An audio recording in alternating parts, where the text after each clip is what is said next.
చరిత్రకారులు చెబుతున్నారు, 2-3 రథాలు వెళ్ళిపోతుండేవాట ఎరుకో గోడల మీద, అంత వెడల్పైన ప్రాకారం, బ్రాడ్ ఫార్టిఫైడ్ సిటీ అది. అయితే ఆ ఎరుకో ప్రాంతం లోపలికి వెళ్ళడానికి ఒక పెద్ద గేటు ఉన్న ఆ తరుణంలో ఆ ప్రాకారం పైనట సాయంకాలం అయిపోయేసరికి కొంతమంది వేశ్యావృత్తిని చేసేవారు గుడారాలు వేసుకుని లేదా ఆ ఇళ్ళు కట్టుకుని ఆ ప్రాకారం మీద నివసించేవారు. ఇప్పుడు ఆ ఎరుకో ప్రాంతంలోనికి ఎవరైతే వెళ్తూ బయటకు వెళ్తూ లోపలికి వస్తూ ఉన్నారో అలాంటి వారిని వీరు ఆ ప్రాకారం మీద ఉండి ఆకర్షించేవారు.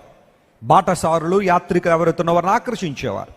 వారిని ఆకర్షించడానికి వీలుగా వీళ్ళు ఏం చేసేవారంటే ఆ ఇంటి మీద సాయంకాలం అయిపోయేసరికి విపరీతమైన పూలు జల్లేవారట.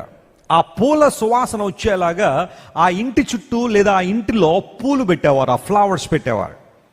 ఇప్పుడు ఎవరైనా సాయంకాలం అయిపోయేసరికి ఆ ఎరికో లోనికి కనుక వెళ్ళాలనుకున్నప్పుడు ఆ గవిని దగ్గర రాగానే ఒక్కసారి స్మెల్ వచ్చేది, ఒక పూల వాసన వచ్చేది.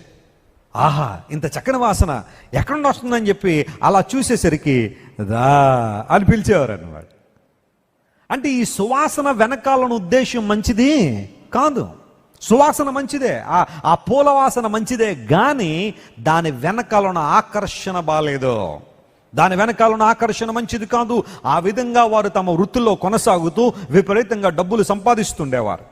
అయితే ఒకానొక రోజున రాహాబు అనే ఆ వేశ్య ఇంటికి యెహోషువ ద్వారా పంపబడిన వేగులు వారు వచ్చారు.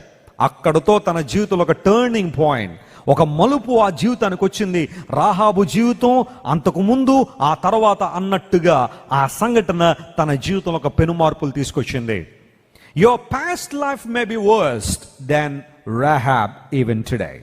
రాహాబు కన్నా బహుశా నీ జీవితం మరింత ఘోరంగా ఉండొచ్చు.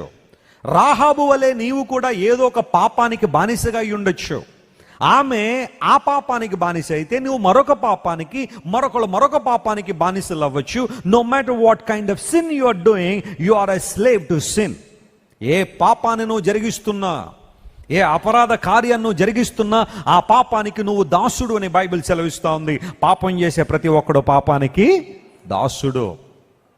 నీ గత జీవితం ఎంత భయంకరమైనప్పటికీ కూడా when God encounters you, when God gives you his gospel, when God touches your heart, when God touches your life, దేవుడు నీ జీవితాన్ని దర్శించినప్పుడు, నీ బ్రతుకును దర్శించినప్పుడు, నీ హృదయాన్ని ఆయన తట్టినప్పుడు, ఆ హృదయాన్ని నీవు దేవుని కొరకు తెరవగలిగితే అంతకు ముందు ఉన్న నీ జీవితం అంతా ఎంత భయంకరమైనదైనా యేసు ప్రభు తన రక్తముతో నిన్ను కడిగి పవిత్రంగా మార్చగలడు. స్తోత్రం చెప్పండి, హల్లెలూయా.